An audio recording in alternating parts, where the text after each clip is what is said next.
Hello नमस्कार साथियों, कैसे हैं आप सभी। स्वागत है आपका अपने इस YouTube चैनल हिस्ट्री क्लासेज में।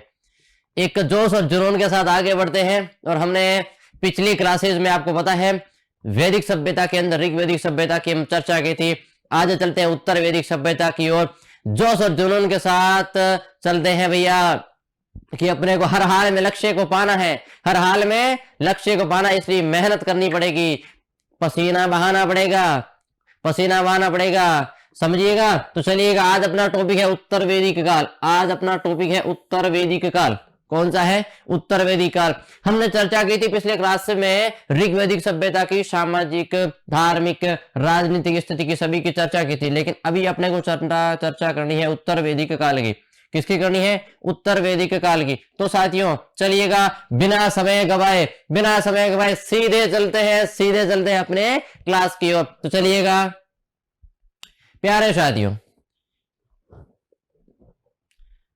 साथियों, ये अपनी है यहां से। तो देखिएगा कि ऋग्वैदिक सभ्यता है, ऋग्वैदिक काल है, उसका जो विस्तार है। ऋग्वैदिक काल में आर्य सभ्यता का जो केंद्र है वो पंजाब सप्त शेंदो प्रदेश था। जबकि उत्तर वैदिक काल में आर्य सभ्यता का जो विस्तार है वो कुरुक्षेत्र। आपको पता होगा कुरुक्षेत्र कहाँ आया हुआ है भैया? हरियाणा में आया हुआ है। कुरुक्षेत्र हरियाणा, गंगा यमुना दोआब। कुरुक्षेत्र हरियाणा में गंगा यमुना दोआब हो गया था। विस्तार सदानीरा गंडक नदी बिहार नदी तक हो गया था। प्यारे साथियों, तक हो गया था। अब देखिएगा, आपको एक कहानी सुनाता हूं, आपको एक स्टोरी सुनाता हूं कि किस प्रकार से ऋग्वैदिक सभ्यता में, ऋग्वैदिक और उत्तर वैदिक सभ्यता के विस्तार के अंदर डिफरेंट आया, अंतर आया। डिफरेंट का मुख्य कारण क्या था? मुख्य कारण यह था कि देखिएगा, सबसे पहले ऋग्वैदिक काल का जो विस्तार है वो पंजाब था। कहां पर है भैया? पंजाब के अंदर है। देखिएगा कहां पर है भैया? पंजाब के अंदर। अपने ये इंडिया का मैप है, ये इंडिया का मैप है। चलिएगा आगे चलते हैं, इस प्रकार से आगे चलते हैं, ये ठीक है। अब देखिए प्यारे साथियों, ऋग्वैदिक सभ्यता का जो विस्तार है वो इस क्षेत्र के अंदर, ऋग्वैदिक सभ्यता का जो विस्तार है वो इस क्षेत्र के अंदर है। ऋग्वैदिक सभ्यता का जो विस्तार है वो इस क्षेत्र के अंदर है। ऋग्वैदिक सभ्यता का विस्तार है यहां पर है। जब ऋग्वैदिक सभ्यता का विस्तार यहां पे है तो उत्तर वैदिक सभ्यता का जो विस्तार है वो कहां पर है? उत्तर वैदिक सभ्यता का विस्तार यहां तक हो गया था, यहां तक। यहां पर कहां पर हो गया? सदानीरा गंडक नदी, सदानीरा गंडक नदी कहां पर है भैया? गंडक नदी कहां पर आई हुई है? अरे बिहार में, कुरुक्षेत्र। आपको पता है ना कुरुक्षेत्र नाम है, कुरुक्षेत्र कहां पर है? बिहार में। तो ये इसके विस्तार के अंदर डिफरेंट है, ये इसके विस्तार के अंदर डिफरेंट है कि किस प्रकार से ऋग्वैदिक सभ्यता, ये सप्त शेंदो प्रदेश, ऋग्वैदिक सभ्यता लिख सकते हैं सप्त शेंदो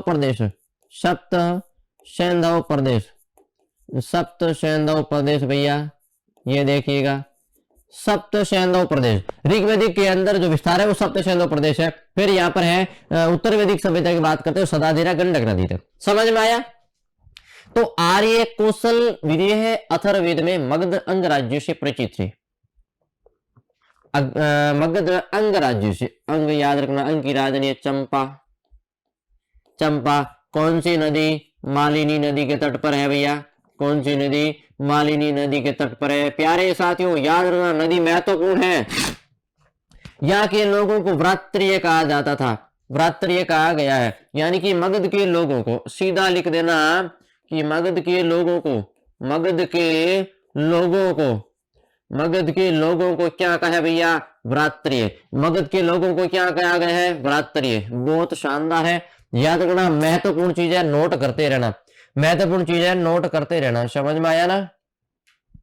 फिर इस काल में आर्य सभ्यता का जो केंद्र है वो मध्य देश था, जो सरस्वती से गंगा यमुना दोआब तक विस्तृत था। ये शतपथ ब्राह्मण, देखिएगा यहाँ पर एक ब्राह्मण ग्रंथ है, शतपथ ब्राह्मण ग्रंथ के अनुसार क्या है? विदेह माधव अग्नि को धारण करके अपने मित्र गौतम राहुगण अपने मित्र गौतम राहुगण के साथ अग्नि से सब कुछ जलाता हुआ पूर्व की ओर बढ़ता, परंतु परंतु याद रखना अग्नि सदा गंडक नदी को नहीं जला पाई, तो ऋग्वेदी कालीन छोटे देखिएगा नहीं जला पाई। अब प्यारे साथियों, मुख्य चीज है कि ये विदेह माधव कौन है भैया? विदेह माधव कौन? एक ऋषि है, ये ऋषि है जिन्होंने अग्नि को अपने मुख के अंदर धारण किया हुआ है, जिन्होंने अग्नि को अपने मुख के अंदर धारण किया हुआ है।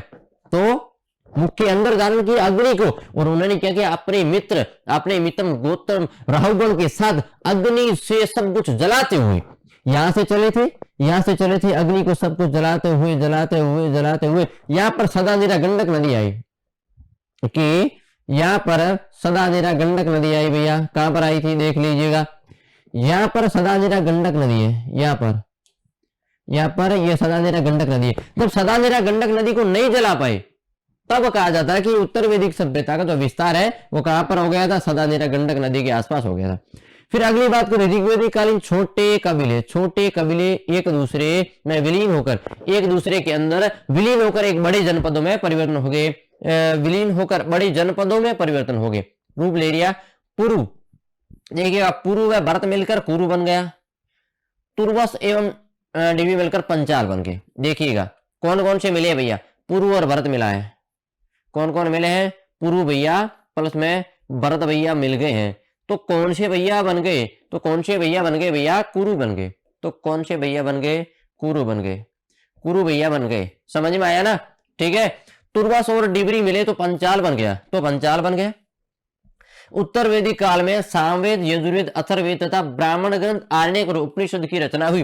प्यारे साथियों, मैंने आपको कहा था कि ऋग्वेद के अंदर एक वेद है ऋग्वेद, जिसके जानकारी का एक ही स्रोत है ऋग्वेद। बाकी यजुर्वेद, सामवेद और अथर्ववेद हमने चर्चा कर दी थी उस उत्तर ऋग्वेदिक सभ्यता के अंदर, लेकिन ऋग्वेदिक सभ्यता का जानकारी का एकमात्र स्रोत है ऋग्वेद।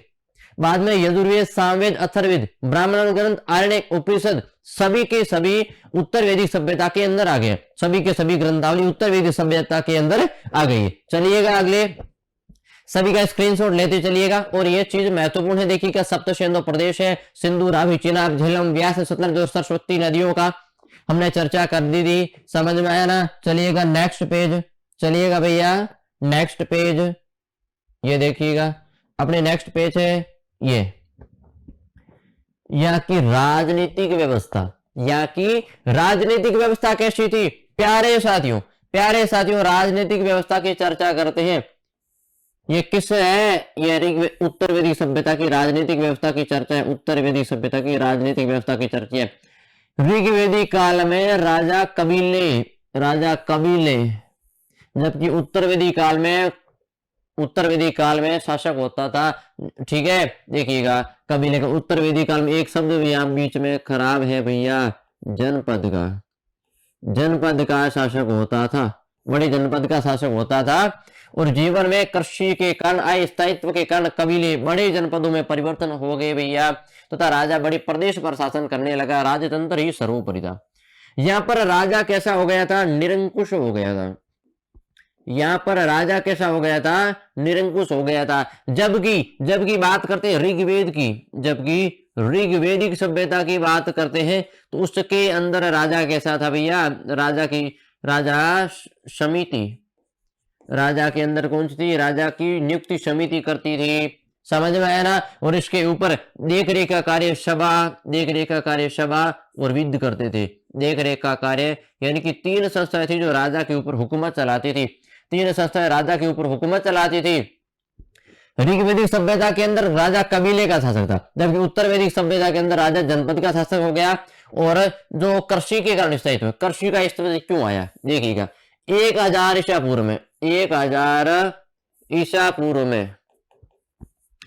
पूर्व में उत्तर प्रदेश के, कहां पर है? उत्तर प्रदेश के अंतरजीत खेड़ा, अंतरजीत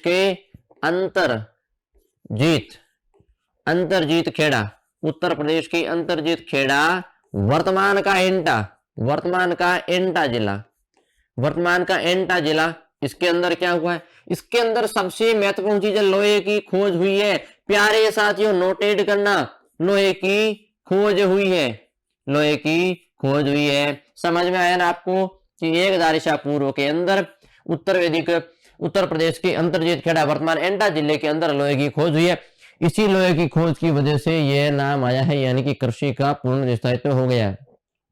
कृषि का पूर्ण स्थायित्व हो गया है और पशुपालन को सेकंड और कृषि को फर्स्ट स्थान पर रख दिया है, क्योंकि लोहे की खोज से व्यापक क्षेत्र पर इसकी खोज हुई, जिससे क्या हुआ, हल बने, लोहे के हल बनने लगे और लोहे के हल बनने से क्या हुआ, जमीन के अंदर जो जुताई होती थी खेत की वो गहरी होने लगी, जिससे क्या हुआ था, कृषि क्षेत्र में व्यापक वृद्धि हुई थी। समझ में आया? ठीक है। राजतंत्र सर्वोपरि था, राजा निरंकुश हो गया था। ऋग्वेदिक सभ्यता में समिति पर राजा की नियुक्ति करती थी और सभा और समिति इस पर नियंत्रण करती थी। समझ में आया? चलिएगा अगले पेज की ओर भैया, चलिएगा। ये अपने अगले अथर्ववेद में विश्व द्वारा राजा को चुनाव का वर्णन मिलता है। विश्व द्वारा राजा के चुनाव का वर्णन मिलता है। सभा और समिति को प्रजापति की 2 पुत्रियां कहा गया है। सभा को अथर्ववेद में नरिट्ठा कहा गया है। नरिट्ठा भी कहा गया है। क्या कहा है भैया? नरिट्ठा भी कहा गया है, जिसका शाब्दिक अर्थ होता है अनुलंघनीय। विद का उल्लेख भी नहीं मिलता है। प्यारे साथियों, इधर ध्यान दीजिएगा, कृपया करके अटेंशन दीजिएगा कि अथर्ववेद में विश्व द्वारा राजा के चुनाव का वर्णन मिलता है, कि अथर्ववेद में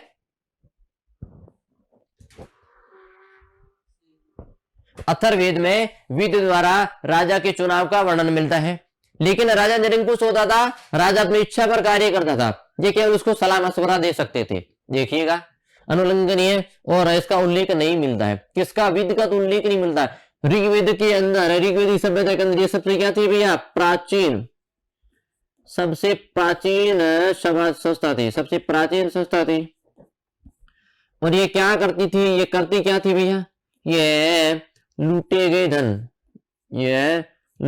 गए धन का बंटवारा करती थी। लूटे गए धन का राजा और सैनिकों और जनता में बंटवारा करती थी। लेकिन समय का भरोसा है, देखिए समय का भरोसा नहीं है, समय कैसे पलट्टी मारता है, इसका उल्लेख नहीं मिलता है। अगली सभ्यता के अंदर जो इतना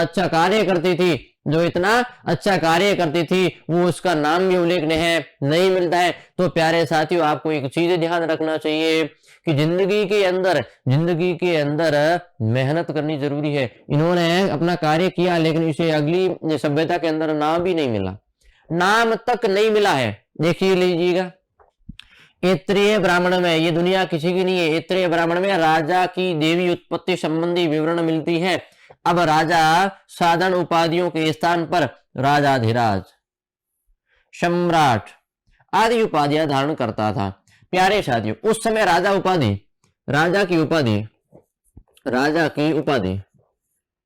की देखो, ऋग्वेद की लिख देते हैं, ऋग्वेद सभ्यता के अंदर राजा की उपाधि कि ऋग्वेदिक सभ्यता के अंदर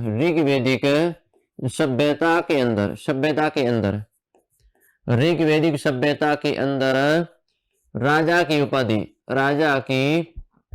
की जो उपाधि होती थी, ऋग्वेदिक सभ्यता के अंदर राजा की जो उपाधि होती थी वो थी साधारण। वो कैसी उपाधियां थी? साधारण उपाधियां थी। लेकिन यही बात अगर उत्तर वैदिक सभ्यता की ओर करते हैं, यही बात है अगर उत्तर वैदिक सभ्यता के अंदर करते हैं कि उत्तर वैदिक सभ्यता के अंदर करते हैं तो राजा की उपाधि बदल गई। राजा की उपाधि हो गई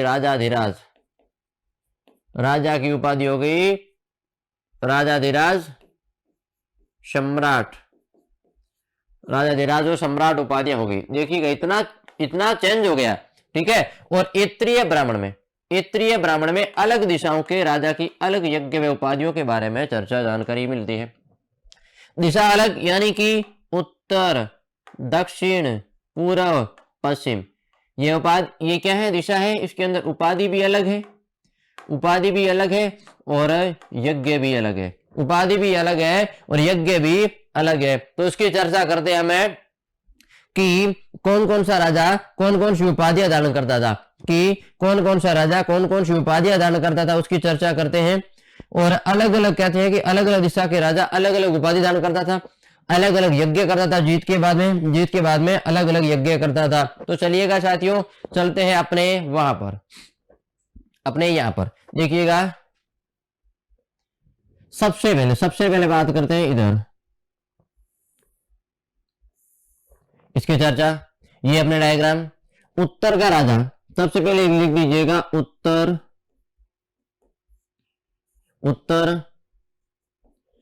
दक्षिण, उत्तर दक्षिण पूर्व और पश्चिम, उत्तर दक्षिण पूर्व और पश्चिम।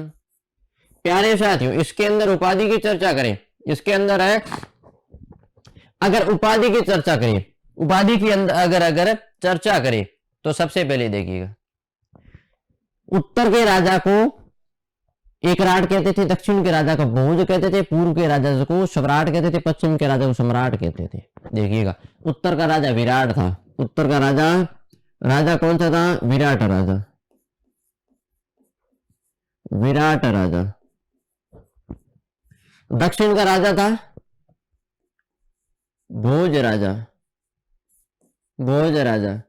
आपने भोज राजा की कहानी सुनी होगी, आपने भोज राजा की कहानी सुनी होगी, भोज राजा की कहानी सुनी होगी, सुनिएगा कभी समय मिले तो। सम्राट राजा, यहां पर सम्राट राजा, यहां पर सम्राट राजा, यहां पर सम्राट राजा, सम्राट राजा होता था। यहाँ के बीच का राजा एकराट होता था, एकराट राजा होता था, एकराट राजा होता था। प्यारे साथियों, यहाँ एक और चीज नोट करनी है आपको, उत्तर का राजा होता था कौन सा यज्ञ करता था? ये जो उत्तर का राजा होता कौन सा यज्ञ करता? दक्षिण का राजा कौन सा यज्ञ करता था? पूर्व का राजा कौन सा यज्ञ करता था? और पश्चिम का राजा कौन सा यज्ञ करता था? और बीच का राजा, मध्य का राजा कौन सा यज्ञ करता था? कौन सा यज्ञ करता था? सबसे पहले पुरुष मेघ यज्ञ, सबसे पहले पुरुष मेघ यज्ञ, पुरुष मेघ यज्ञ। उत्तर का राजा पुरुष मेघ यज्ञ करता था, पुरुष मेघ यज्ञ। दक्षिण का राजा भोज करते, देखिएगा भोजन कौन करते हैं? सभी करते हैं, सभी करते हैं। सर्वमेघ यज्ञ, सर्वमेघ यज्ञ, सर्वमेघ यज्ञ, सर्वमेघ यज्ञ। पूर्व का राजा क्या करता था? सम्राट। जबकि यज्ञ कौन सा करता था? वाजपेयी यज्ञ, वाजपेयी यज्ञ, वाजपेयी यज्ञ। पश्चिम नाम है सम्राट, अश्व यानी कि अश्वमेघ यज्ञ। कौन सा? अश्वमेघ यज्ञ। कौन सा यज्ञ करते भैया? अश्वमेघ यज्ञ, अश्वमेघ यज्ञ, अश्वमेघ यज्ञ। एकराट राजा होता था ना, जो एकराट राजा होता था वो राजसूय यज्ञ करता था। कौन सा यज्ञ करता था? राजसूय यज्ञ। कौन सा यज्ञ? राजसूय यज्ञ। प्यारे साथियों, उत्तर का राजा, प्यारे साथियों, उत्तर का राजा होता था विराट राजा था, दक्षिण का राजा भोज होता था, पूर्व का राजा सम्राट होता था, पश्चिम का राजा स्वराट होता था। जिन्होंने कौन कौन सी उपाधियां धारण की है सभी की हमने चर्चा कर दी है, सभी की हमने चर्चा कर दी है। समझ में आया? मेरे हिसाब से इसके अंदर आपको कोई कंफ्यूजन नहीं होनी चाहिए, कि इसके अंदर आपको कोई भी कंफ्यूजन नहीं होने चाहिए, क्योंकि उत्तर का राजा अलग है, दक्षिण का राजा, पूर्व का राजा, पश्चिम का राजा और बीच का राजा। चारों राजाओं के चार अलग अलग उपाधि है, पांच अलग अलग उपाधि है, पांच अलग अलग यज्ञ करते थे। देखिएगा, इसे पंचमहायज्ञ भी कहेंगे। पंचमहायज्ञ, आगे यज्ञों के नाम आएंगे, स्रोत, स्मार्त और पंचमहायज्ञ। इन पंचमहायज्ञों के अंदर इनकी चर्चा करेंगे कि कौन कौन सा यज्ञ था, इसके अंदर कौन कौन सी चर्चा होती थी, इन सभी की चर्चा हम करेंगे। समझ में आया ना? समझ में आया? देखिएगा, उत्तर का राजा विराट, एकराट, भोज, सम्राट, स्वराट, सभी की चर्चा हमने कर दी है। चलिएगा अपने नेक्स्ट, हम नेक्स्ट चलते हैं, यहाँ पे।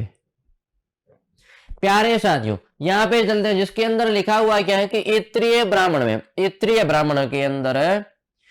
ब्राह्मण में समुद्र पर्यंत पृथ्वी के शासक को एकराट कहा जाता था, कि समुद्र पर्यंत पृथ्वी के राजा को कि समुद्र पर्यंत पृथ्वी के राजा को क्या कहा जाता था? कि समुद्र पर्यंत पृथ्वी के राजा को एक राट कहा जाता था। समुद्र पर्यंत पृथ्वी के राजा को, समुद्र पर्यंत पृथ्वी के राजा को एक राट कहा जाता था। एक राट क्या था? समुद्र पर्यंत पृथ्वी के राजा, समुद्र पर्यंत, पर्यंत पृथ्वी के राजा, पृथ्वी के राजा को, समुद्र पर्यंत पृथ्वी के राजा को क्या कहा जाता था भैया? एक राट कहा जाता था। सबसे पहले राज्याभिषेक की परंपरा है वो उत्तर वैदिक काल में शुरू हुई है। Point two noted. सबसे पहले उत्तर वैदिक काल के अंदर राज्याभिषेक की परंपरा शुरू हुई है। राज्याभिषेक की परंपरा कहां पर शुरू हुई है? उत्तर वैदिक काल के अंदर हुई है, उत्तर वैदिक सभ्यता के अंदर शुरू हुई है। महत्वपूर्ण चीज है, महत्वपूर्ण चीज है, नोट कर देना। सबसे पहले कि सबसे पहले राज्याभिषेक, सबसे पहले राज्याभिषेक परंपरा, सबसे पहले राज्याभिषेक परंपरा कहां पर हुई है? उत्तर वैदिक के अंदर हुई है। उत्तर वैदिक के अंदर हुई है। उत्तर वैदिक के अंदर हुई है। समझ में आया ना? समझ में आया ना प्यारे साथियों? उत्तर वैदिक के अंदर हुई है। राज्याभिषेक का अनुष्ठान राजसूय यज्ञ नाम से प्रसिद्ध था। उत्तर वैदिक काल में नियमित कर प्रणाली विकसित हुई। प्यारे साथियों, राज्याभिषेक होता था ना, उसके अंदर राजसूय यज्ञ होता था। देखिए हमने चर्चा की है, राजसूय यज्ञ। राजसूय यज्ञ कहां पर उपयोग होता था? कहां पर उपयोग होता? सीधा लिख दीजिएगा राज्याभिषेक, सीधा लिख दीजिएगा राज्याभिषेक के अंदर, राज्याभिषेक के समय होने वाला यज्ञ, राज्याभिषेक के समय होने वाला यज्ञ कौन सा था भैया? राजसूय यज्ञ था। राज्याभिषेक परंपरा के अनुसार होने वाला यज्ञ कौन सा था? राजसूय यज्ञ था। फिर देखिएगा उत्तर वैदिक काल में नियमित कर प्रणाली हुई, क्योंकि उत्तर वैदिक के अंदर जो बलि एक स्वैच्छिक कर था, स्वैच्छिक इच्छा पर निर्भर था ना, जो एक इच्छा पर निर्भर कर था, वो अब नियमित हो गया था, नियमित हो गया था। क्यों हुआ? क्योंकि राजा हुआ था, राजा निरंकुश हो गया था, राजा निरंकुश हो गया था और राजतंत्र सर्वोपरि हो गया, राजतंत्र सर्वोपरि हो गया। प्यारे साथियों ध्यान देना, जब राजा निरंकुश हो जाए, राजतंत्र सर्वोपरि हो जाए, तो वहां पर सभी बातें किसकी चलेगी? राजा की चलेगी। और जब राजा की बात चलेगी तो राजा जो चाहे वो लेगा। चाहे राजा निरंकुश था, और चाहे राजा, अगर राजा है कोई अत्याचारी राजा है, तानाशाही राजा है, तो अपनी चलाएगा। जिस प्रकार से इतिहास के अंदर गणानंद राजा है, वो अपनी तानाशाही, अपने शौक के लिए जाना जाता था। इसलिए तो वही तो बात है, स्वैच्छिक करता वो नियमित हो गया था। इसलिए राजा को बलिहारी कहा जाता, यानी बलि लेने वाला। बलि यानी बलि एक कर था, बलि एक कर था जो बलि लेने वाला। और विषामता भी कहते थे, विषामता भी कहते थे। जो आय का 1/16 भाग था, आय का 1/16 भाग, 16वां भाग क्या था भैया? ये नियमित कर था, ये नियमित कर था। ये जो बलि थी ये 1/16 भाग थी, 1/16 भाग थी। राजा की कोई स्थायी सेना नहीं होती थी, याद रखना। शतपथ ब्राह्मण में 12 रत्न नाम मिलते हैं, इन्हीं को पंचविश कहा गया है, इन्हीं को पंचविश में वीर कहा गया है, वीर कहा गया, इन्हीं को पंचविश में वीर कहा गया। प्यारे साथियों, राजा की कोई स्थायी सेना नहीं होती थी, राजा की कोई स्थायी सेना नहीं होती थी, राजा की कोई स्थायी सेना नहीं होती थी। आप कहेंगे स्थायी सेना नहीं होती थी, युद्ध कैसे करते थे? युद्ध इस प्रकार से करते, स्थायी सेना स्थायी नहीं होती थी। राजा की स्थायी सेना कोई, राजा की कोई 1/16, राजा की कोई स्थायी सेना नहीं होती थी, स्थायी सेना नहीं है। आप कहेंगे क्वेश्चन है आपके लिए कि आप भाई पूछेंगे सर युद्ध कैसे होता था, युद्ध कैसे होता था? तो युद्ध होते थे, लेकिन ऐसे सेना थी, जब युद्ध हुआ सैनिक इकट्ठा किए, सभी को हथियार दिए, युद्ध समाप्त हुआ, हार जीत जो भी हुई युद्ध समाप्त हुआ, फिर वापस उसे बांट दिया, ये वापस के जाओ अपना अपना काम करो, सेना बिखेर दी जाती थी। समझ में आया ना? यस। फिर देखो कोई स्थायी सेना नहीं थी। ब्राह्मण में देखो, एक शतपथ ब्राह्मण ग्रंथ के अनुसार 12 रत्नी नाम मिलते हैं आपको। मैंने लिखा है पुरोहित, सेनानी, युवराज, वाजपति, स्पर्श, बागदूत, सूत, प्रविलास, महिषी, अक्ष्वा, पारगल, सभी के मैंने आपको संग्रहित सभी के नाम लिखाया था, इन्हीं को पंचविश में वीर कहा गया। आप कहेंगे वीर, देखिएगा शतपथ ब्राह्मण के अंदर उल्लेख है, लिख दीजिए 12 रत्नीनों का उल्लेख, 12 रत्नीनों का जो उल्लेख है वो कहां पर मिलता है? 12 रत्नीनों का उल्लेख कहां पर मिलता है भैया? लिख दीजिएगा शतपथ ब्राह्मण ग्रंथ के अनुसार, शतपथ ब्राह्मण ग्रंथ के अंदर मिलते हैं। और इन्हें पंचविश ब्राह्मण में वीर का है। स्थपति, दो नाम आते, एक तो स्थपति, एक है शतपति। स्थपति के सीमांत प्रदेश का प्रशासक होता था, और शतपति 100 गांवों का समूह नामक 2 प्रांतीय पदाधिकारी नाम मिलते। कैसे प्रांतीय पदाधिकारी? प्यारे साथियों, प्रांतीय पदाधिकारी कौन से होते थे कि प्रांतों के अंदर नियुक्त होते थे? कौन से थे? पहला है स्थपति, जिसके अंदर सीमांत प्रदेश का प्रशासक होता था। दूसरा है स्थपति, वो है स्थपति, ये 100 गांवों का समूह है, 100 गांवों के समूह का था। फिर देखो गांव का मुखिया कौन होता था? गांव का मुखिया ग्रामणी होता था, ग्रामणी। विश्व का मुखिया विश्वपति। परिवार का मुखिया गृहपति। गण का मुखिया गणपति। वैदिक काल में राजा, देखिएगा प्यारे साथियों 3 नाम मिलते हैं। ग्राम का मुखिया ग्रामणी, विश्व का मुखिया विश्वपति, परिवार, विश्व का मुखिया, एक मिनट, ग्रामणी, बिल्कुल गांव का मुखिया ग्रामणी, विश्व का विश्वपति। परिवार का कौन होता था भैया? गृहपति होता, गृहपति। गण का मुखिया गणपति। प्यारे साथियों,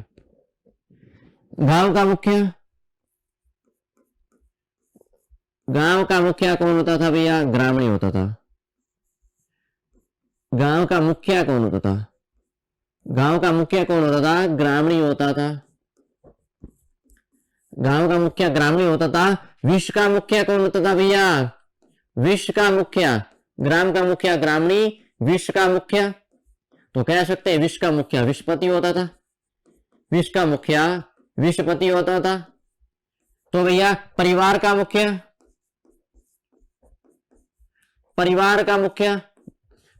मुखिया पीछे लिखा है, आपको पता होगा, गृहपति होता था। परिवार का मुखिया गृहपति होता था। और किसकी चर्चा हुई है? और चर्चा किसकी हुई है देख लीजिएगा। गृहपति होता, गण का मुखिया गणपति होता था। प्यारे साथियों, गण का मुखिया कौन होता था? गण का मुखिया गणपति होता था। 4 नाम है, 4 मुख्य है, याद रखना। गांव का मुखिया ग्रामणी, विश्व का मुखिया विश्वपति, परिवार का मुखिया गृहपति, गण का मुखिया गणपति। समझ में आया? चारों की चारों चीज नोट कर देना, लिख देना, याद कर देना। कहीं पर भी पूछी जा सकती है, बेमेल पूछा जा सकता है, सही गलत पूछा जा सकता है, कहीं पर भी ये क्वेश्चन टपक सकता है आपके लिए, टपक सकता है। आपके सामने एक और है कि उत्तर वैदिक सभ्यता के काल के अंदर राजाओं के 3 यज्ञ थे। 3 प्रकार के थे, पंचविश, पंचमायज्ञ प्रकार के, और 3 प्रकार के ऋण। देखिएगा और चर्चा करते हैं। पहली, 3 प्रकार के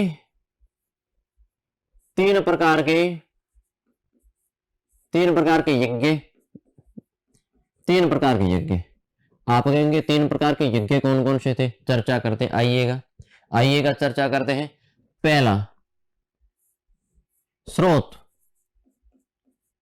यज्ञ, दूसरा स्मार्त यज्ञ, और तीसरा है पंचविश यज्ञ। प्यारे साथियों, यह है 3 प्रकार के यज्ञों का उल्लेख। 3 प्रकार के स्रोत यज्ञ, स्मार्त यज्ञ और पंचमा यज्ञ। फिर और बात की 3 प्रकार के ऋण होते थे कि ऋणों के प्रकार।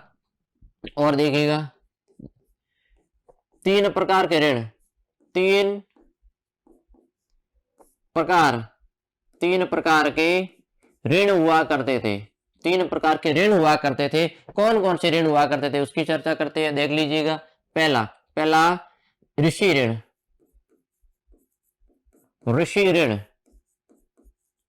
ऋषि ऋण, 1 नंबर पे। 2 नंबर पे ऋषि ऋण देव ऋण,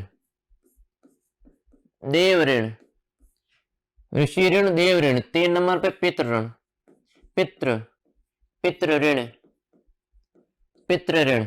समझ में आया? समझ में आया ना प्यारे साथियों? देख लीजिएगा आगे किसकी चर्चा हुई है। पंचविश, राजसूय, मैंने लिखाया था आपको, राजसूय, अश्वमेघ, अश्वमेघ,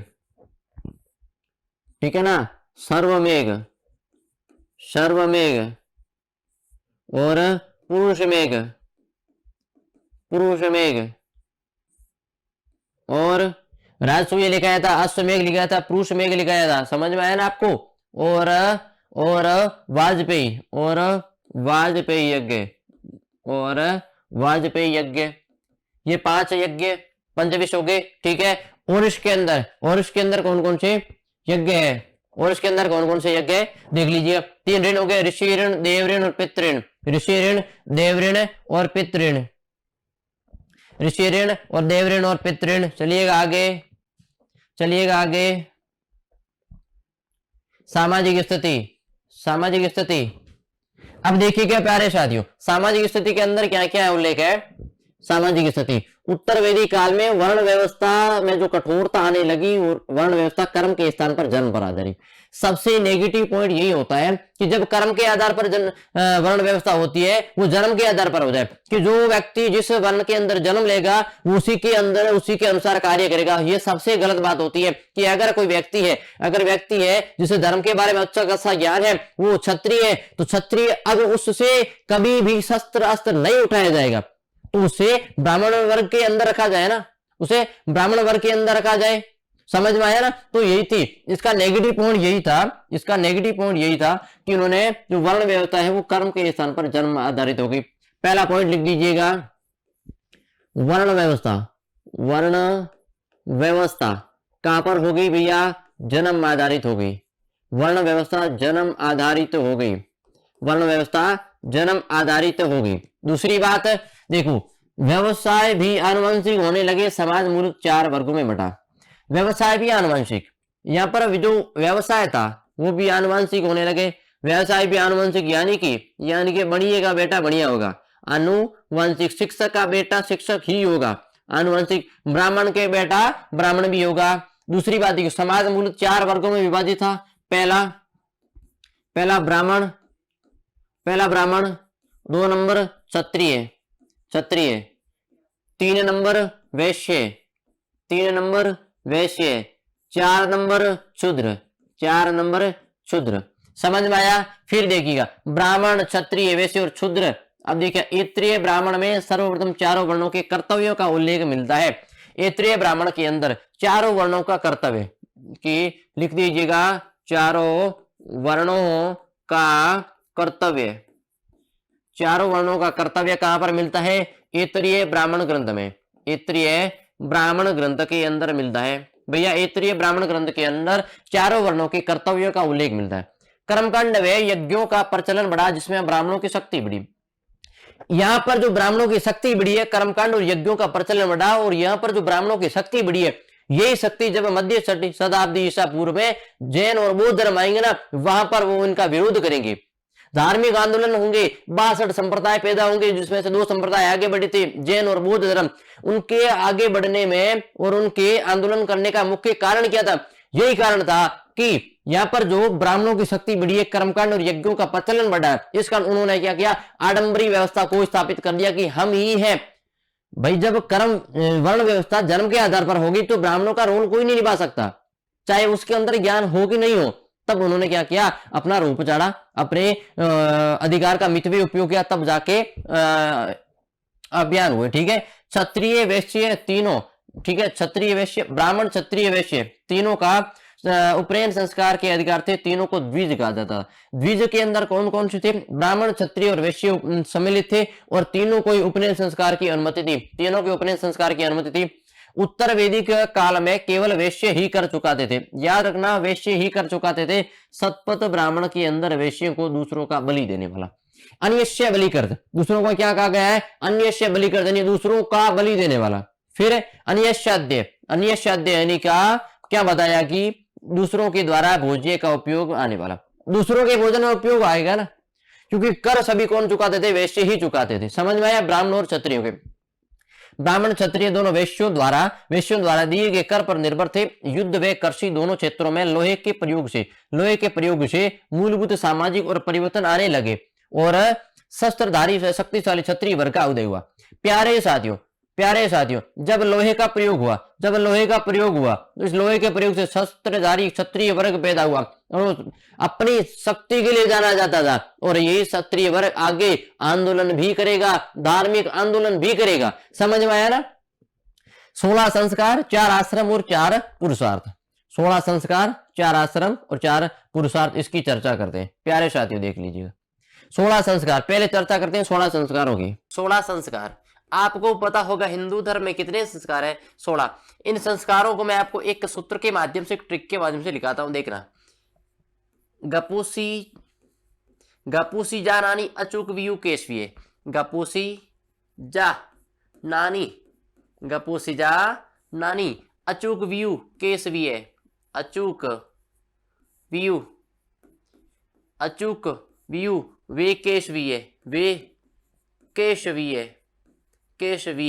आपके लिए 16 संस्कार याद करना एकदम आसान है। देखिएगा कैसे। आप कहेंगे आसान कैसे है भैया? देखते हैं कैसे आसान नहीं है, देखते हैं कैसे आसान नहीं है।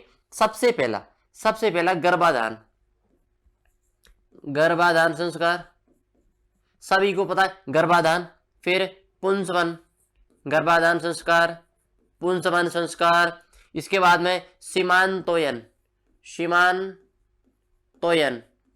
गर्भाधान, पुंसवन और सीमांतोयन।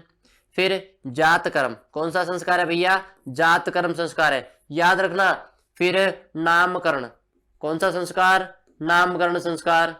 और कौन सा? निष्क्रामण, कौन सा संस्कार है? निष्क्रामण संस्कार। फिर अन्नप्राशन, कौन सा संस्कार? अन्नप्राशन संस्कार। फिर यहाँ पर चूड़ाकर्म, यहाँ पर कर्णवेद्य, यहाँ पर विद्यारंभ, कौन सा संस्कार? विद्यारंभ। सबसे पहले पढ़ाई यहाँ पे शुरू होती है भैया, विद्यारंभ। यहाँ पर उपनयन, कौन सा? उपनयन। यहाँ पर वेदारंभ,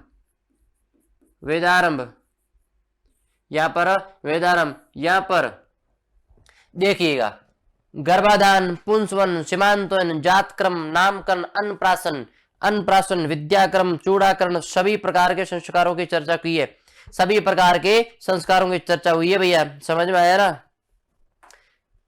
समझ में आया? कर्णवेद्य, विद्यारंभ, हाँ यहाँ का से वेदारंभ हो गया। फिर केशांत, कौन सा? केशांत। फिर समावर्तन, कौन सा? समावर्तन।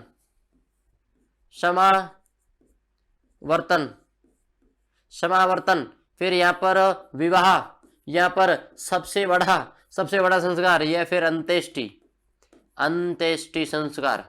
समझ में आया प्यारे साथियों? समझ में आया आपको प्यारे साथियों कि किस प्रकार से ये संस्कार? गर्भाधान, पुंसवन, सीमांतन, जातकर्म, नामकरण, निष्क्रमण, अन्नप्राशन, चूड़ाकर्म, कर्णवेद्य, विद्यारंभ, उपनयन, वेदारंभ, केशांत, समावर्तन, विवाह, अंत्येष्टि। ये 16 संस्कार है, ये 16 संस्कार है। और हमारे बीच में कौन सी बात निकली है? और हमारे बीच में बात निकली कौन सी है साथियों? देखिएगा, और अपने 4 आश्रम और 4 पुरुषार्थ, 4 आश्रम और 4 पुरुषार्थों की चर्चा करते हैं। देख लीजिएगा कि 4 आश्रम कौन कौन से? 4 आश्रम, 4 आश्रम, 4 आश्रम। पहला ब्रह्मचर्य आश्रम,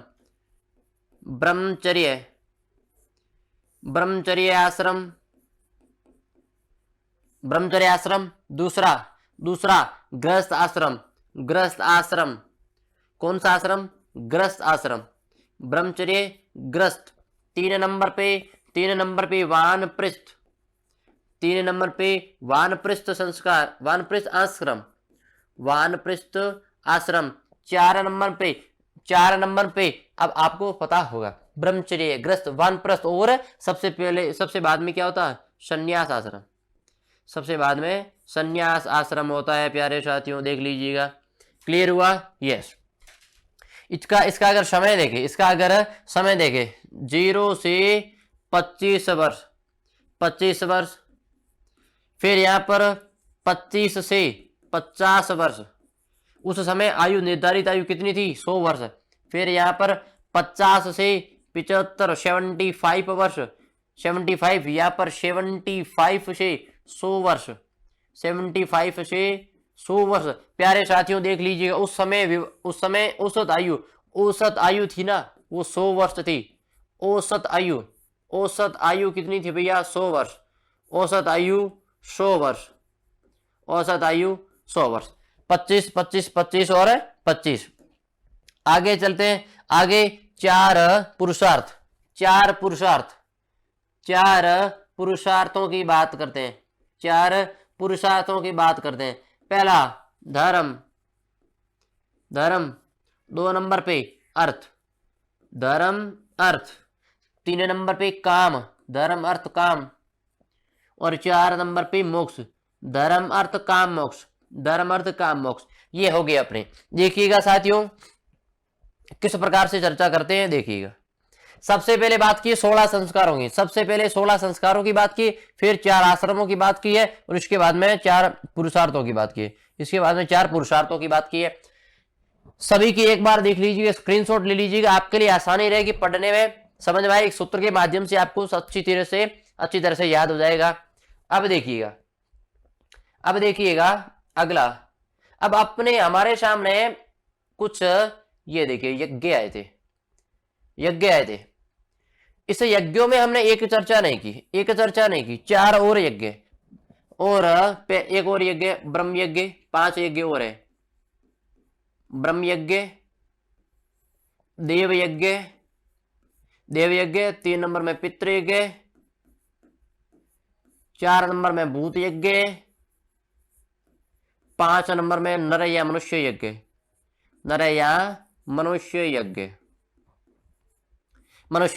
ये यज्ञ थे, समझ में आया? 5 यज्ञ, 5 ये। चलिएगा आगे, अपने सारा का सारा फंडा क्लियर होगा, सभी फंडा क्लियर हो गया। अभी आगे चलते, सीधा आगे चलते। हमारी चल रही थी उत्तर वैदिक सभ्यता की। चलिएगा, ये सामाजिक स्थिति, ब्राह्मणों व क्षत्रियों में श्रेष्ठता के लिए प्रतिस्पर्धा का मतलब होता है प्रतिस्पर्धा मीन प्रतियोगिता। क्या होती थी? प्रतियोगिता होती थी, कंपटीशन होता था। शतपथ ब्राह्मण में एक स्थान पर ब्राह्मणों से क्षत्रियों को बड़ा यानी कि श्रेष्ठ बताया है। प्यारे साथियों एक क्वेश्चन नोट कर देना, एक क्वेश्चन यहाँ पे नोट कर देना कि क्वेश्चन है कि किस ब्राह्मण ग्रंथ में क्षत्रियों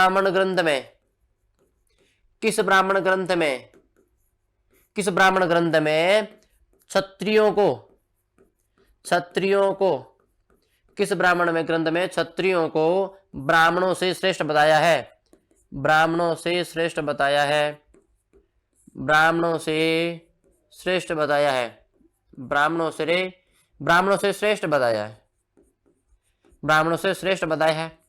प्यारे साथियों देखिएगा आपके लिए आंसर क्या होगा, जल्दी से बताइएगा।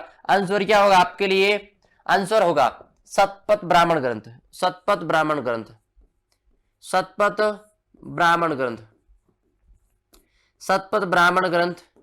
अब आप कहेंगे इनको श्रेष्ठ क्यों बताया, किस आधार पर श्रेष्ठ बताया? देख लीजिएगा। किंतु यह भी कहा गया है कि ब्राह्मण राजा पर आश्रित है, ब्राह्मण राजा पर आश्रित होता है, उसके उसके पार्श्व में नीचे की ओर पीठासीन है, परंतु वह राजा से श्रेष्ठ है। उपनिषद काल में अनेक राजा हुए हैं जिन्होंने दार्शनिक और आध्यात्मिक चिंतन पर बल दिया है, वे ब्राह्मणों की श्रेष्ठता को चुनौती दिया है। देखिएगा प्यारे साथी, कुछ राजा हुए हैं जो आध्यात्मिकता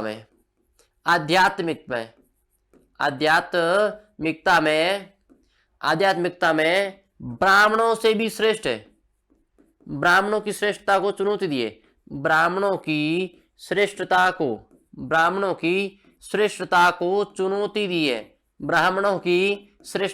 चुनौती दिए। प्यारे साथियों कुछ ऐसे राजा भी हुए जिन्होंने ब्राह्मणों की श्रेष्ठता को चुनौती दी, यानी वो कहते हैं कि हम क्षत्रिय होते हुए भी ब्राह्मण वर्ग के सभी कार्य कर सकते हैं, धर्म अर्थ में, दर्शन में, धार्मिक नीतियों में पूर्ण रूप से पालन करते हैं। आध्यात्मिक प्रवाहणा जाबाली से शिक्षा प्राप्त की थी ब्राह्मण गार्ग्य ने काशी राजा अजातशत्रु से शिक्षा प्राप्त। प्यारे साथियों, श्वेत केतु आरण्य ने, श्वेत केतु आरण्य ने, देखिएगा श्वेत केतु आरुण्य ने किससे शिक्षा प्राप्त की है भैया? किससे शिक्षा प्राप्त की है? प्रवाहणा जाबाली से, प्रवाहणा जाबाली से। किसने? श्वेत केतु आरण्य ने, प्रवाहणी जाबाली से शिक्षा प्राप्त की। और किसने किए? ब्राह्मण है गार्ग्य, एक ब्राह्मण है गार्ग्य, ब्राह्मण तो है गार्ग्य, ब्राह्मण है गार्ग्य, उसने शिक्षा किससे प्राप्त की है? शिक्षा प्राप्त की काशी राजा अजातशत्रु से, अजातशत्रु इससे क्या शिक्षा प्राप्त की? अजातशत्रु खुद एक पितृहंता शासक है, पितृहंता, पिता की हत्या, बिंबिसार की हत्या, ये क्या है? पितृहंता है, पितृहंता है ये, पितृहंता शासक है। ठीक है, समझ में आया? और फिर देखिए ऐत्रीय ब्राह्मण में राजा के लिए कहा गया है कि ब्राह्मणों की जीविका चाहने वाला और दान देने वाला कहा गया। यानी एक क्षत्रिय, राजा क्षत्रिय था, राजा से क्या आशय?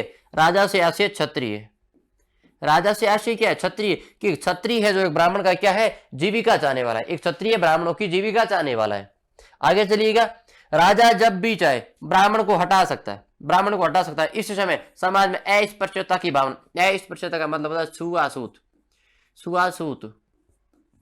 छुआछूत की भावना उदय नहीं हुआ। और द्विजों में कौन कौन से शामिल थे वे? ब्राह्मण, क्षत्रिय और वैश्य, व शूद्रों को के बीच में अंतर स्पष्ट हो गया था। द्विजों के अंदर 3 थे भैया, ब्राह्मण, क्षत्रिय और वैश्य। बृहदारण्यक उपनिषद, व छांदोग्य उपनिषद में कहा गया है कि ब्रह्मलोक में सभी समान माने जाते हैं। उत्तर वैदिक काल में गोत्र प्रथा स्थापित हुई थी। बृहदारण्यक और छांदोग्य उपनिषद के अंदर एक बात कही है कि ब्रह्मलोक के अंदर सभी समान माने जाते हैं। ऊपर जो आदिकाल अनंतिकाल से जो ब्रह्म योग है, ब्रह्म देवता है, वहां पर जो ब्रह्मलोक है वहां पर सभी को समान माना जाता है। वैदिक काल में गोत्र प्रथा का स्थापित हुई। गोत्र का सर्वप्रथम उल्लेख अथर्ववेद में मिलता है। सीधा लिख दो, सीधा छाप दो, सही से छपेगा, सीधा छाप दो कि गोत्र प्रथा का सर्वप्रथम उल्लेख,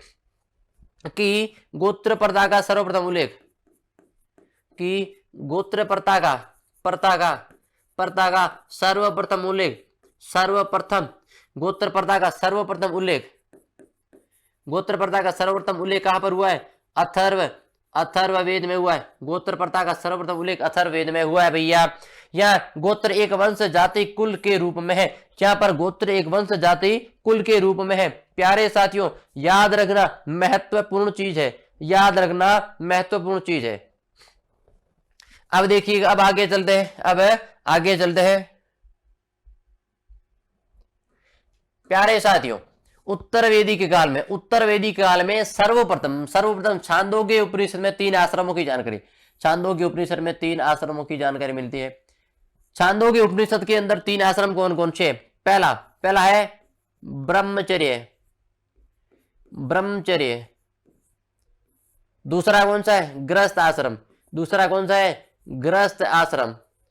है गृहस्थ आश्रम। तीसरा वानप्रस्थ आश्रम। ये किसके अंदर है? ये तीनों किसके अंदर है भैया? ये तीनों किसके अंदर है? छांदोग्य उपनिषद के अंदर है। तीनों छांदोग्य उपनिषद के अंदर है। छांदोग्य उपनिषद के अंदर है तीनों ही आश्रम छांदोग्य उपनिषद के अंदर है। आगे चलते हैं। आगे ब्रह्मचर्य आश्रम, गृहस्थ आश्रम, वानप्रस्थ आश्रम। तो याद रखना, सर्वप्रथम जाबालो उपनिषद में चारों आश्रमों का उल्लेख है। चारों आश्रमों का उल्लेख। और यहाँ पर होगा संन्यास आश्रम। तो ये चारों किसके अंदर उल्लेख है? भैया चारों कौन से? कौन से नाम याद है आपको? लिखा हुआ है जाबालोपनिषद। कहां पर है? जाबालोपनिषद।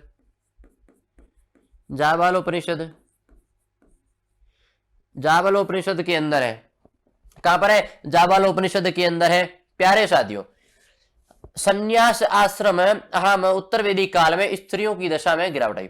याद रखना, उत्तर वैदिक काल के अंदर स्त्रियों की दशा में गिरावट आई। पैतृक संपत्ति के अधिकार से वंचित कर दिया और सभा और समिति में प्रवेश वर्जित कर दिया। उपनयन संस्कार से भी वंचित कर दिया। अथर्ववेद में पुत्री के जन्म पर खिन्नता प्रकट की गई है। तो ऐतरेय ब्राह्मण में पुत्री को कर्पण कहा गया, यानी पुत्री को समस्त दुखों का स्रोत कहा गया। प्यारे साथियों, महत्वपूर्ण चीज है। प्यारे साथियों, महत्वपूर्ण चीज है। कौन सी चीज है महत्वपूर्ण? यहां पर महत्वपूर्ण चीज है कि स्त्रियों से छीने गए अधिकार, स्त्रियों से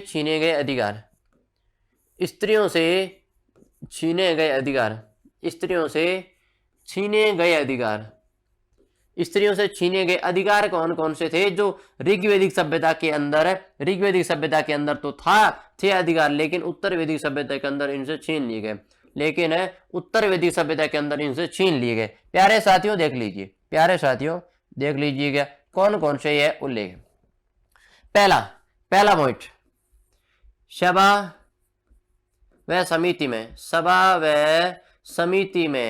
सभा और समिति में प्रवेश वर्जित कर दिया।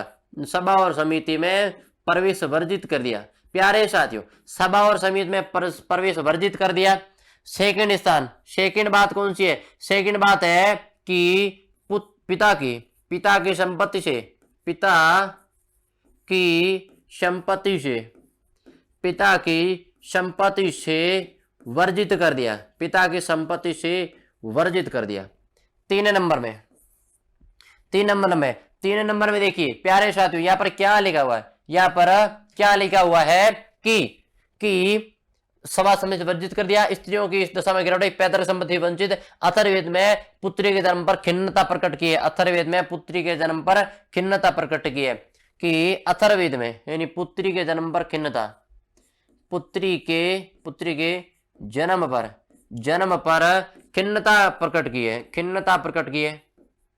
खिन्नता प्रकट किसमें की है भैया? अथर्ववेद के अंदर है। अथर्ववेद के अंदर की है। पुत्री के जन्म पर खिन्नता अथर्ववेद के अंदर की। 4 नंबर में पुत्री के जन्म को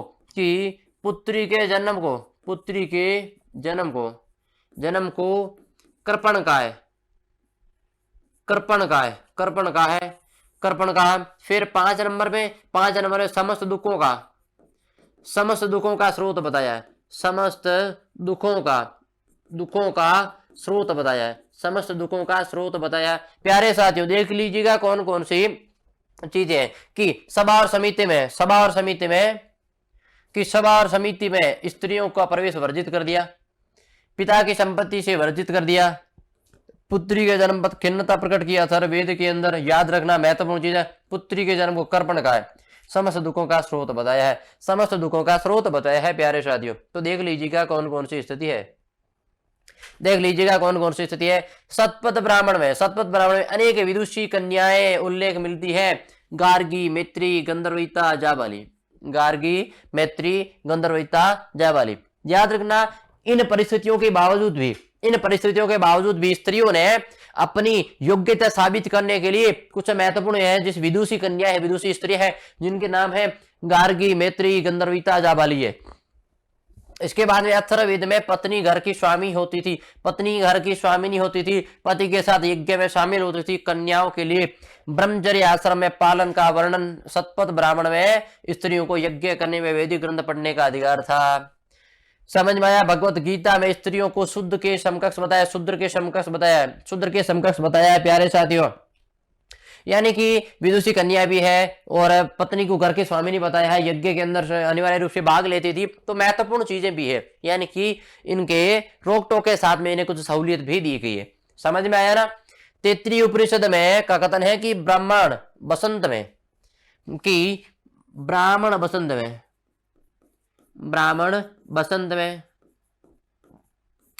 में, क्षत्रिय ग्रीष्म में, कि क्षत्रिय, क्षत्रिय क्या है ग्रीष्म में, वैश्य वैश्य शीत में, वैश्य शीत ऋतु में।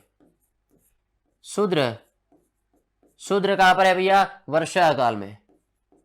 वर्षा काल में क्या करेंगे ये करेंगे क्या, ये क्या करेंगे भैया, अरे अग्निहोत्र करना चाहिए। क्या करना चाहिए, अग्निहोत्र करना चाहिए, अग्निहोत्र करना चाहिए, अग्निहोत्र करना। प्यारे साथियों महत्वपूर्ण चीज है, नोट कर देना, क्योंकि आपको मिलान का क्वेश्चन आ सकता है कि ब्राह्मण कब अग्निहोत्र कर सकता है, क्षत्रिय कब कर सकता है, वैश्य और शूद्र कब कब अग्निहोत्र यज्ञ कर सकते हैं। तो याद रखना ब्राह्मण वसंत में, ब्राह्मण वसंत में, ब्राह्मण वसंत के अंदर, क्षत्रिय ग्रीष्म में, क्षत्रिय ग्रीष्म में, वैश्य शीत में और शूद्र वर्षा काल में, शूद्र वर्षा काल में। तो आगे चलते हैं, तो आगे चलते हैं, देखिएगा तैत्तिरीय उपनिषद में देदिशव्य शब्द का प्रयोग हुआ है, देदिशव्य, और इसका अर्थ होता है विवाह का पुत्र, और इसमें विधवा विवाह देखिएगा 8 प्रकार के विवाह है, कुछ महत्वपूर्ण चीज नहीं है। 8 प्रकार के विवाहों की बात करते हैं। पहले बात करते हैं विवाह, लिख दिया भैया विवाह, ठीक है, ये लिख दिया विवाह। विवाह के प्रकार कितने, विवाह के प्रकार 8 है। विवाह के प्रकार कितने भैया, 8 प्रकार है, विवाह के 8 प्रकार है। आप बताइएगा कौन कौन से प्रकार है, आप बताओगे कौन कौन से प्रकार है, बिल्कुल बताओगे, अभी पता लगेगा, अभी आपको पता चल जाएगा कि कौन कौन से प्रकार है, कि कौन कौन से प्रकार है इसके अंदर शामिल। पहला है धर्मानुकूल, कि धर्मानुकूल। तो आप कह रहे हो कि विवाह 8 प्रकार है, यहां पर 2 ही लिखे, विवाह के प्रकार कितने भैया 8 भी है। धर्मानुकूल, अधर्मानुकूल, अधर्मानुकूल, एक तो धर्मानुकूल एक अधर्मानुकूल। प्यारे साथियों इधर देखिएगा, इधर पॉइंट नोट करना, इधर पॉइंट नोट करना। धर्मानुकूल में ब्रह्म, देव, देव, आर्ष और प्रजापत्य, ब्रह्म, देव, आर्ष और प्रजापत्य। प्यारे साथी अधर्मानुकूल में असुर, असुर, 1 नंबर में असुर, असुर, गंधर्व, असुर, गंधर्व, असुर, गंधर्व, राक्षस, राक्षस, और 4 नंबर में पिशाच, पिशाच। देखिएगा ये कौन सा है आपके लिए, एक गुड न्यूज है, गुड न्यूज है। गंधर्व विवाह, गंधर्व विवाह, लवेरिया, गंधर्व विवाह, लवेरिया, गंधर्व विवाह कौन सा है भैया, लवेरिया। आपके लिए शब्द लिखता हूं लवेरिया, लवेरिया, समझ में आया ना। ये प्रेम विवाह, ये कौन सा विवाह है, प्रेम विवाह, प्रेम विवाह, समझ गए होंगे आप। इसको कभी कभार धर्मानुकूल विवाह के अंदर भी माना जाता है, लेकिन है आपके लिए ये जो इलू लीलू है, ये जो भैया मुख्य चीज कौन सी है, लवेरिया, नहीं चलेगा आपके, इलू लीलू लवेरिया चक्कर नहीं चलेगा। अधर्मानुकूल है, मैंने आज लिख दिया है कौन सा है धर्मानुकूल। अपने को प्रेम विवाह नहीं करना है, अपने को प्रेम विवाह नहीं करना है भाई, समझ में आया ना। अपने को प्रेम विवाह नहीं करना है, कौन सा विवाह नहीं करना है, प्रेम विवाह नहीं करना है, प्रेम विवाह नहीं करना है, अपने को प्रेम विवाह नहीं करना है। तो अपन कौन सा विवाह करेंगे भैया, तो अपन कौन सा विवाह करेंगे, हम करेंगे ब्रह्म विवाह। सबसे उपयुक्त, सबसे उपयुक्त, सबसे उपयुक्त कौन सा विवाह है, सबसे उपयुक्त कौन सा विवाह है, सबसे उपयुक्त कौन सा विवाह भैया, ब्रह्म विवाह सबसे उपयुक्त विवाह माना जाता है। लेकिन अपने को इन धर्मानुकूल विवाह में एक ही करना है ब्रह्म विवाह, दूसरे से अपने कोई मतलब नहीं है, दूसरे से अपने को कोई मतलब नहीं है। महत्वपूर्ण विवाह वही है जो अपने को करना है, समझ में आया ना, समझ में आया, चलिएगा। और अपने कौन सी चीज पीछे रहेगी, कौन सी चीज पीछे रहेगी, कोई भी चीज पीछे नहीं रही है। एक बार हम सीधा सीधा रिवीजन करते जल्दी आएगा। Come on the stage, come on the stage, अपने को बोर्ड पर ध्यान रखना है, बोर्ड पर ध्यान देना है। देखिएगा साथियों, देखिएगा उत्तर वेदी काल की हमने चर्चा की, उत्तर वेदी काल की हमने चर्चा किस किस की है भैया। सबसे पहले हमने बात की राजनीतिक, राजनीतिक, दूसरा सामाजिक, राजनीतिक और सामाजिक, दो की चर्चा की, राजनीतिक और सामाजिक दो की चर्चा की। तो चलिएगा राजनीतिक और सामाजिक दो की चर्चा की है। चलिएगा आगे चलते हैं। ये हमने चर्चा की है, देख लीजिए एक बार कि इनका विस्तार किस प्रकार से अलग अलग है, इनका विस्तार किस प्रकार से अलग अलग है, इनका विस्तार किस प्रकार से अलग अलग है। पहली चीज है विस्तार हो गया। सेकंड ये राजनीतिक व्यवस्था के अंदर कृषि के स्थायित्व के कारण कबीले में बड़े जनपद में परिवर्तन हो गए। समझ में आया ना आपको? समझ में आया कि नहीं आया? यस। चलिएगा आगे। अगली बात ये हो गई। अब महत्वपूर्ण चीज थी विश्व द्वारा राजा का चुनाव। अब देखिएगा उत्तर वेदी काल में राजा निरंकुश था। उत्तर वेदी काल के अंदर राजा निरंकुश था, जबकि ऋग्वेद के अंदर राजा पर सभा, समिति और विधि तीन संस्थाएं कार्य करती थी। लेकिन उत्तर वेदी के काल के अंदर राजा निरंकुश हो गया था और जो बलि थी, जो स्वैच्छिक कर था, वो राजा को अनिवार्य रूप से देना पड़ रहा था। ठीक है ना? चलिएगा अब आगे चलते हैं। ये अपने क्लियर होगा। ये यज्ञों की हमने बात की है। देखिएगा कौन कौन से यज्ञ, उत्तर के, दक्षिण के, पूर्व के, पश्चिम के कौन कौन से यज्ञ थे, उन सभी की हमने चर्चा कर दी है। समझ में आया ना? यस। और आगे ये देखिएगा, ये तीन प्रकार के यज्ञ, स्रोत, स्मार्त, पंचमा यज्ञ। फिर देखिएगा पंचविश यज्ञ। फिर कौन से यज्ञ भैया? पंचविश यज्ञ। इसके अंदर राजसूय, अश्वमेघ, सर्वमेघ और पुरुषमेघ और वाजपेयी यज्ञों की हमने चर्चा की है। समझ में आया कि नहीं आया? यस, बिल्कुल, वेरी गुड। आगे चलते हैं। ये 16 संस्कार, 4 आश्रम, 4 पुरुषार्थ, सभी की हमने एक साथ में चर्चा की है। महत्वपूर्ण है, याद रखना, बहुत महत्वपूर्ण है। याद रखना हमने किस प्रकार से संस्कारों का एक सूत्र के माध्यम से सभी चीज याद कर ली है। आगे चलिएगा, आगे ये हो गया, बिल्कुल। ये और कुछ लिखा है, और 8 प्रकार के विवाह। फिर स्त्रियों से छीने गए अधिकार। तो प्यारे साथियों, हमारे आज की क्लास में हमने पढ़ा है सामाजिक और राजनीतिक व्यवस्था। अगली क्लास के अंदर हम चर्चा करेंगे उत्तर वैदिक काल के, किसके? उत्तर वैदिक काल के धार्मिक और आर्थिक जीवन की। तब तक के लिए धन्यवाद। स्वच्छ रहिए, मस्त रहिए, पढ़ते रहिए, मेहनत करते रहिए और जोश और जुनून के साथ आगे बढ़ते रहिए। और तब देखते रहिए आपका अपना YouTube चैनल, आपका अपना परिवार, आप ही का है हिस्ट्री क्लासेस पंकज शरण। चलिएगा, धन्यवाद।